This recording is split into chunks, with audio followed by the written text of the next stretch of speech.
ओम नमो भगवते वासुदेवाय. अथ दशम अध्याय. प्रल्हादाला राज्याभिषेक आणि त्रिपूर दहनाची कथा. नारद म्हणतात, वयाने लहान असून सुद्धा प्रल्हादाने जाणले की सर्व वर हे भक्तीमध्ये विघ्न आणणारे आहेत. म्हणून स्मित करत तो भगवंतांना म्हणाला.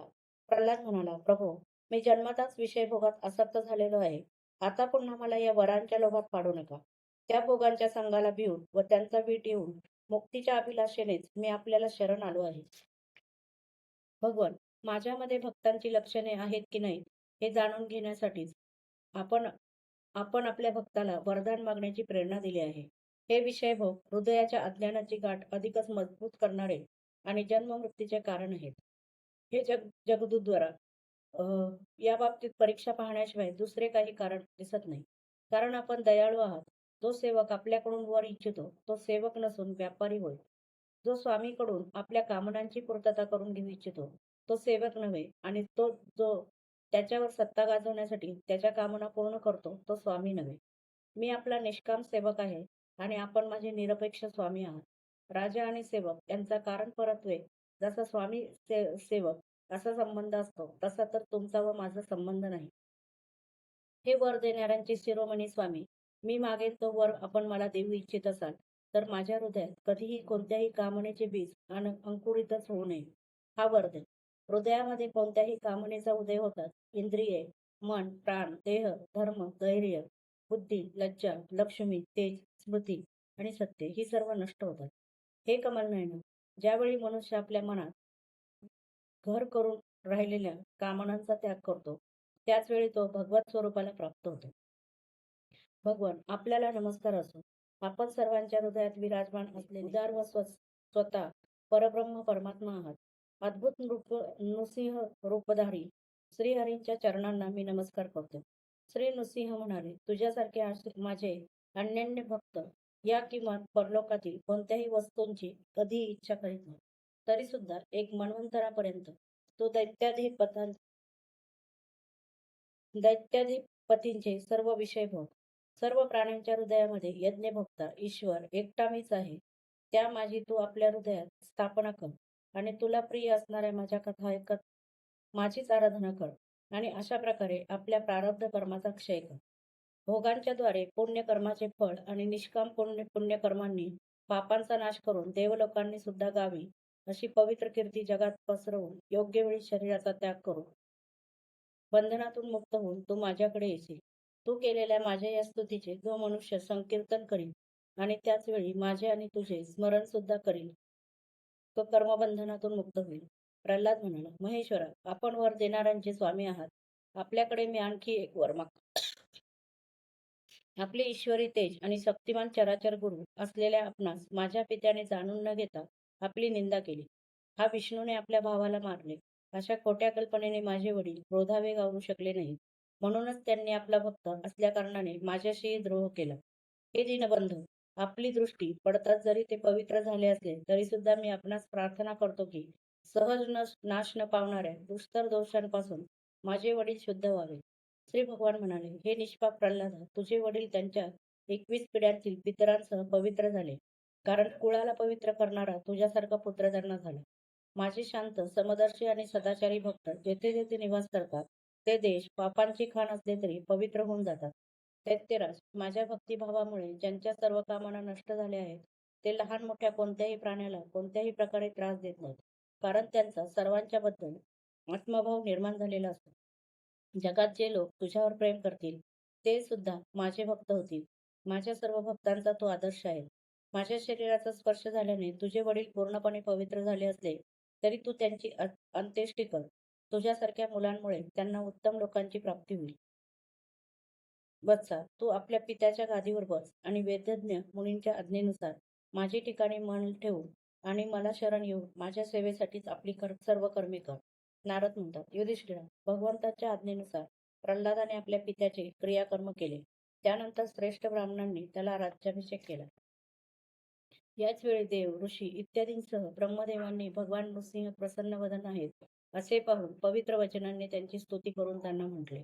ब्रह्मदेव म्हणाले, हे देवाच्या आराध्य देवा, आपण सर्वार्थयामी जीवांचे पालन करते आणि सर्वांचे पूर्वज आहात. हा पापी दैत्य लोकांना फार त्रास देत असे. आपण याला मारले ही फार चांगली गोष्ट झाली. मी याला वर दिला होता की माझ्या सृष्टीतील कोणताच प्राणी तुझा वध करू शकणार नाही. त्यामुळे तो मस्तवाल झाला होता. तपश्चर्या, योग आणि बळ यांच्या योगे उत्सुंगन होऊन त्याने सर्व वेदविधींचा उच्छेद करून टाकला होता. याचा पुत्र परम भागवत शुद्ध हृदय बाळ प्रल्हाद याला आपण मृत्यूच्या दाढेतून बाहेर काढले. हे याचे सौभाग्य आहे. तो आता आपल्याला शरण आला आहे.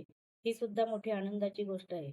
हे भगवान, जो कोणी एकाग्र मनाने आपल्या या नृसिंह रूपाचे ध्यान करेल, त्याला हे रूप सर्व प्रकारच्या भयांपासून वाचवेल. एवढेच काय, मारण्याच्या इच्छेने आलेल्या मृत्यूपासून सुद्धा वाचवेल. श्री नृसिंह म्हणाले, ब्रह्मदेवा, आपण दैत्यांना असा वर देऊ नका. जे स्वभावाने क्रूर आहेत, त्यांना असा वर देणे म्हणजे सापाला अमृत पाजण्यासारखे आहे. नारद म्हणतात, युधिष्ठिरा, असे म्हणून भगवान ब्रह्मदेवांनी केलेल्या पूजेचा स्वीकार करून समस्त प्राण्यांच्या दृष्टीने तेथेच अंतर्धान पावले. यानंतर प्रल्हादाने भगवत स्वरूप ब्रह्मदेव, शंकर, प्रजापती आणि देवांची पूजा करून त्यांना शिरसाष्टांग प्रणाम केला. तेव्हा ब्रह्मदेवांनी शुक्राचार्य इत्यादी मुनींसह प्रल्हादाला सर्व दानव आणि दैत्यांचा अधिपती म्हणून नेमले. यानंतर ब्रह्मदेव इत्यादी देवांनी प्रल्हादाचे अभिनंदन करून त्याला शुभाशीर्वाद दिले. प्रल्हादाने सुद्धा त्यांना सर्वांचा यथायोग्य सत्कार केला. नंतर ब्रह्मादिक देव आपल्या लोकी निघून गेले. भगवंतांचे ते दोन्ही पार्षद जय आणि विजय अशा प्रकारे दितीचे पुत्र झाले होते.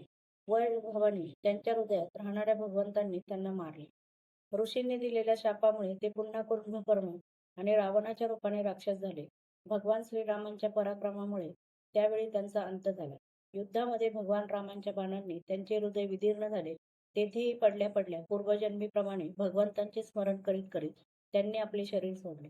तेच आता या युगामध्ये शिशुपाल आणि दंतवक्राच्या रूपाने जन्माला आले होते. भगवंतांशी वैरभाव ठेवल्यामुळे तुझ्या समोरच ते त्यांच्यामध्ये सामावून गेले. ज्याप्रमाणे गांधील माशीने पकडलेली आळी भीतीमुळे तिच्यासारखीच होते, त्याप्रमाणे श्रीकृष्णांशी शत्रुत्व करणारे सर्व राजे अंतसमयी त्यांचे स्मरण केल्याने पूर्वी केलेल्या पापांपासून मुक्त होऊन तद्रूप झाले. ज्या प्रकारे भगवंतांचे प्रिय भक्त आपल्या वेदविरेत अन्योन्य भक्तीने भगवत स्वरूपाची प्राप्ती करून घेतात, त्याचप्रमाणे शिशुपाल इत्यादी राजे सुद्धा भगवंतांच्या वैरभावयुक्त अन्योन्य चिंतनाने भगवंतांच्या सारूप्याला प्राप्त झाले. भगवंतांचा द्वेष करणाऱ्या शिशुपाल इत्यादींनी त्यांच्या सारूप्याची प्राप्ती कशी झाली हे तू मला विचारले होतेस, त्याचे उत्तर मी तुला दिले. ब्राह्मणदेव, परमात्मा श्रीकृष्णांचे हे परमपवित्र अवतार चरित्र आहे. दोन्ही आदी दैत्यांच्या वधाचे यामध्ये वर्णन आहे. या प्रसंगामध्ये भगवंतांचा परमभक्त प्रल्हाद याचे चरित्र, भक्ती, ज्ञान, वैराग्य तसेच विश्वाची उत्पत्ती, स्थिती आणि प्रलयाचे स्वामी असलेल्या श्रीहरींचे यथार्थ स्वरूप तसेच त्यांचे दिव्य गुण व लीलांचे वर्णन आहे. देव आणि दैत्य यांच्या उच्च नीच पदांमध्ये कालक्रमानुसार जे महान परिवर्तन होते त्याचे निरूपण या आख्यानामध्ये केले गेले आहे. ज्याच्यामुळे भगवंतांची प्राप्ती होते त्या भागवत धर्माचे सुद्धा वर्णन या आख्यानात आहे. अध्यात्म संबंधीचे सर्व वर्णन यात आहे. भगवंतांच्या पराक्रमाने परिपूर्ण अशा या पवित्र आख्यानाचे जो कोणी श्रद्धेने कीर्तन आणि श्रवण करतो तो कर्मबंधनातून मुक्त होतो. जो मनुष्य परमपुरुष परमात्म्याची श्री नृसिंह लीला सेनापतींच्या सह हिरण्यकश्यपूचा वध आणि संत शिरोमणी प्रल्हादाचा पवित्र प्रभाव एकाग्र मनाने वाचतो आणि ऐकतो, त्याला भगवंतांचे अभयपद जे वैकुंठ त्याची प्राप्ती होते. या मनुष्य लोकात तुमचे भाग्य फार मोठे आहे, कारण तुमच्या घरी साक्षात परब्रह्म मनुष्य रूपात गुप्त रूपाने निवास करते. म्हणूनच साऱ्या जगाला पवित्र करणारे ऋषी मुनी त्यांचे दर्शन घेण्यासाठी तुमच्याकडे येत असतात. महापुरुष नेहमी ज्यांच्या शोधात असतात ते माया लेश विरहित परमशांत परमानंदानुभव स्वरूप परब्रह्म आहेत. तेच श्रीकृष्ण तुमचे प्रिय हितेशी मामेभाऊ पूज्य आज्ञाधारक गुरु आणि स्वतः आत्मा आहेत. शंकर, ब्रह्मदेव इत्यादी सुद्धा आपली बुद्धी पणाला लावू नये ज्यांचे खरेखुरे वर्णन करू शकले नाही, त्यांची आम्ही मौन भक्ती आणि संयम यांनीच पूजा करतो. आमच्या या पूजेचा स्वीकार करून भक्तवत्सल भगवान आमच्यावर प्रसन्न होऊन युधिष्ठिरा, पूर्वी एकदा मोठ्या मयासुराने रुद्रदेवांच्या कीर्तीला कलंक लावला. तेव्हा याच भगवान श्रीकृष्णांनी पुन्हा त्यांच्या यशाचे रक्षण आणि विस्तार केला होता. राजाने विचारले, नारद मुनी, मय दानवाने कोणत्या कार्यामध्ये जगदीश्वर रुद्रदेवांचे यश नष्ट केले होते आणि भगवान श्रीकृष्णांनी कोणत्या प्रकारे त्यांच्या यशाचे रक्षण केले. नारद म्हणाले, याच भगवान श्रीकृष्णांकडून शक्ती प्राप्त करून घेऊन एकदा देवांनी युद्धामध्ये असुरांना जिंकले होते. त्यावेळी मायावी असुरांचे परमगुरु मय दानवाला शरण गेले. शक्तिशाली मयासुराने सोने, चांदी आणि लोखंड यांची 3 नगरे निर्माण केली. ती इतकी विलक्षण होती की त्यांचे येणे जाणे समजून येत नसे. त्यात अपरिमित युद्ध सामग्री भरलेली होती. युधिष्ठिरा, दैत्य सेनापतींच्या मनात तिन्ही लोक आणि त्यांचे लोकपती यांच्याविषयी पूर्वीचा वैरभय होता. आता त्याची आठवण येऊन त्या 3 विमानांच्या द्वारा त्यात लपून बसून ते सर्वांचा नाश करू लागले. तेव्हा लोकपालांसह सर्व प्रजा भगवान शंकरांना शरण गेली आणि त्यांना प्रार्थना केली की, प्रभू, त्रिपुरात राहणाऱ्या असुरांनी आमचा नाश करण्याचे ठरविले आहे. आम्ही आपले आहोत, म्हणून देवादिदेवा आमचे रक्षण करा. त्यांची प्रार्थना ऐकून भगवान शंकर करुणेने देवांना म्हणाले, भिवू नका. नंतर त्यांनी धनुष्याला बाण लावून तिन्ही नगरांवर सोडला. त्यांच्या त्या बाणांपासून सूर्यमंडळातून निघणाऱ्या किरणांप्रमाणे इतर अनेक बाण बाहेर पडले. त्यातून हवेचे जणू काही लोळ येत होते. त्यामुळे ती नगरे दिसेनाशी झाली. त्या बाणांच्या केवळ स्पर्शाने नगरातील सर्वजण निष्प्राण होऊन पडले. महायोगी मयाने दैत्यांना उचलून आणले आणि अमृताच्या विहिरीत टाकले. त्या सिद्ध अमृत रसाचा स्पर्श होताच असुरांचे शरीर अत्यंत तेजस्वी आणि वज्राप्रमाणे सदृढ झाले. ढगांना इतस्ततः करणाऱ्या विजांच्या लोळाप्रमाणे ते उठून उभे राहिले. श्री विष्णूंनी जेव्हा पाहिले की आपला संकल्प सिद्धीच न गेल्यामुळे महादेव विषण्ण झाले आहेत, तेव्हा त्या असुरांवर विजय मिळवण्यासाठी त्यांनी एक युक्ती केली. हेच भगवान विष्णू त्यावेळी गाय झाले आणि ब्रह्मदेव वासरू झाले. मध्याह्नसमयी दोघेही त्या तिन्ही नगरात गेले आणि त्या सिद्ध रसाच्या विहिरीतील सर्व अमृत त्यांनी पिऊन टाकले. त्या विहिरीचे रक्षक जरी या दोघांना पाहत होते, तरी भगवंताच्या मायेने मोहित झाल्यामुळे त्यांना ते रोखू शकले नाही. महामायावी मयासुराला ही गोष्ट समजली, तेव्हा तो दैवगती आहे याचे स्मरण होऊन त्याला कोणत्याही प्रकारचा शोक झाला नाही.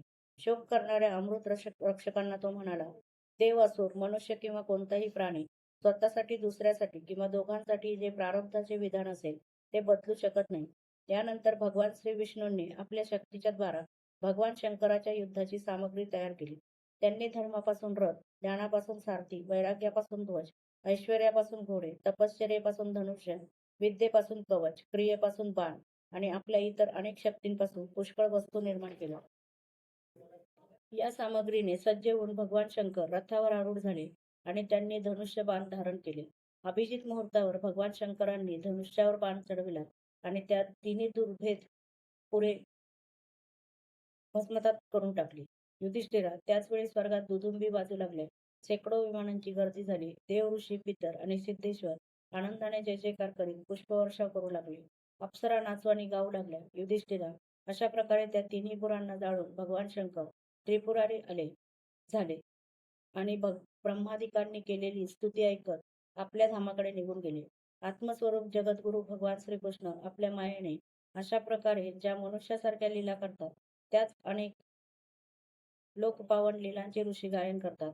आता मी आणखी तुला काय सांगू ते सांग. अध्याय 10 समाप्त.